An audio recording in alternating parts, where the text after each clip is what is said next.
राधे राधे दोस्तों। आज मैं आपको सोमवार की व्रत कथा सुनाने जा रही हूँ। किसी गांव में एक साहूकार रहते थे। उनके घर में धन की कोई कमी नहीं थी, लेकिन उनके कोई संतान न होने के कारण वह बहुत दुखी रहते थे। संतान प्राप्ति के लिए वह हर सोमवार को व्रत रखते थे और पूरी श्रद्धा के साथ शिव मंदिर में जाकर भगवान शिव और माता पार्वती की पूजा करते थे। उनकी भक्ति देखकर एक दिन मां पार्वती प्रसन्न होकर भगवान शिव से साहूकार की मनोकामना पूर्ण करने का निवेदन करती हैं। मां पार्वती जी के आग्रह पर भगवान शिव ने कहा, हे पार्वती, इस संसार में हर प्राणी को उसके कर्मों का फल मिलता है और जिसके भाग्य में जो हो उसे भोगना ही पड़ता है। लेकिन पार्वती जी ने साहूकार की भक्ति देखकर उसकी मनोकामना पूर्ण करने की इच्छा व्यक्त की। माता पार्वती के आग्रह पर भगवान शिव ने साहूकार को पुत्र प्राप्ति का वरदान तो दिया, लेकिन उन्होंने बताया कि यह बालक 12 वर्ष तक ही जीवित रहेगा। माता पार्वती और भगवान शिव की बातचीत को साहूकार सुन रहा था, इसलिए उसे न तो इस बात की खुशी थी और न ही दुख। वह पहले की भांति भगवान शिव की पूजा करता रहा। कुछ समय के बाद साहूकार की पत्नी ने एक पुत्र को जन्म दिया। जब वह बालक 11 साल का हुआ तो उसे पढ़ने के लिए काशी भेज दिया गया। साहूकार ने अपने साले अर्थात उस बालक के मामा को बुलाकर उसे बहुत सारा धन देते हुए कहा कि तुम इस बालक को काशी विद्या प्राप्ति के लिए ले जाओ। तुम लोग रास्ते में यज्ञ कराते जाना और ब्राह्मणों को भोजन दक्षिणा देते हुए जाना। दोनों मामा भांजे इसी तरह यज्ञ कराते और ब्राह्मणों को दान दक्षिणा देते काशी नगरी के लिए निकल पड़े। इस दौरान रात में एक नगर पड़ा।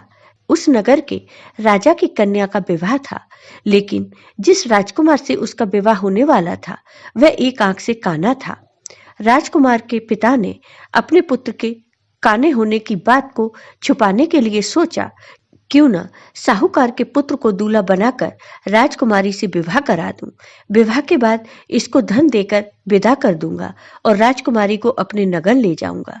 लड़के को दूल्हे के वस्त्र पहनाकर राजकुमारी से विवाह करा दिया गया। साहूकार का पुत्र ईमानदार था, उसे यह बात सही नहीं लगी, इसलिए उसने अवसर पाकर राजकुमारी के दुपट्टे पर लिखा कि तुम्हारा विवाह तो मेरे साथ हुआ है, लेकिन जिस राजकुमार के साथ तुम्हें भेजा जाएगा वह एक आंख से काना है। मैं तो काशी पढ़ने जा रहा हूँ। जब राजकुमारी ने चुन्नी पर लिखी बातें पढ़ी तो उसने अपने माता पिता को यह बात बताई। राजा ने अपनी पुत्री को विदा नहीं किया। फिर बारात वापस चली गई। दूसरी ओर साहूकार का लड़का और उसका मामा काशी पहुंचे और वहां जाकर उन्होंने यज्ञ किया। जिस दिन लड़के की उम्र 12 साल की हुई उस दिन भी यज्ञ का आयोजन था।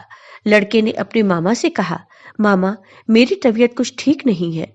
मामा ने कहा कि तुम अंदर जाकर आराम कर लो। भगवान शिव के वरदानुसार कुछ ही देर में उस बालक के प्राण निकल गए। मृत भांजे को देख उसके मामा ने विलाप करना शुरू कर दिया। संयोगवश उसी समय भगवान शिव और मां पार्वती उधर से जा रहे थे। माता पार्वती ने भगवान शिव से कहा, स्वामी, मुझे इसके रोने के स्वर सहन नहीं हो रहा। आप इस व्यक्ति के कष्ट को अवश्य दूर करें। जब भगवान शिव मृत बालक के पास गए तो वह बोले कि यह उसी साहूकार का पुत्र है जिसे मैंने 12 वर्ष की आयु का वरदान दिया था। अब इसकी आयु पूरी हो चुकी है, लेकिन मातृभाव से विभोर माता पार्वती ने कहा, हे महादेव, आप इस बालक को और आयु देने की कृपा करें, अन्यथा इसके वियोग में इसके माता पिता भी तड़प तड़प कर मर जाएंगे। माता पार्वती के पुनः आग्रह पर भगवान शिव ने उस लड़के को जीवित होने का वरदान दिया। भगवान शिव की कृपा से वह लड़का जीवित हो गया। शिक्षा पूरी करके लड़का मामा के साथ अपने नगर की ओर वापस चल दिया। दोनों चलते हुए उसी नगर में पहुंचे जहां उसका विवाह हुआ था। उस नगर में भी उन्होंने यज्ञ का आयोजन किया। उस लड़के के ससुर ने उसे पहचान लिया और महल में ले जाकर उसकी खातिरदारी की और अपनी पुत्री को विदा किया। इधर साहूकार और उसकी पत्नी भूखे प्यासे रहकर बेटे की प्रतीक्षा कर रहे थे। उन्होंने प्रण कर रखा था कि यदि उन्हें अपने बेटे की मृत्यु का समाचार मिला तो वह भी प्राण त्याग देंगे, परंतु अपने बेटे के जीवित होने का समाचार पाकर वह बेहद प्रसन्न हुए।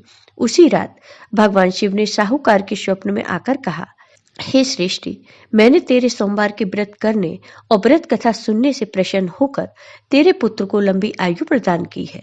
इसी प्रकार जो कोई सोमवार का व्रत करता है या कथा सुनता और पढ़ता है, उसके सभी दुख दूर होते हैं और सभी मनोकामनाएं पूरी होती हैं। फिर साहूकार ने भगवान शिव को धन्यवाद दिया और साहूकार हमेशा सोमवार का व्रत बड़ी श्रद्धा पूर्वक करते रहे और खुशी खुशी अपने परिवार के साथ रहने लगे। जय हो भगवान शिव की, जय हो माता पार्वती की। आपको ये वीडियो पसंद आया हो तो लाइक कीजिए, शेयर कीजिए और मेरे चैनल को सब्सक्राइब कीजिए। साथ ही बेल आइकॉन पर क्लिक जरूर कीजिए, जिससे हमारे वीडियो के नोटिफिकेशन आपको मिलते रहें। धन्यवाद दोस्तों।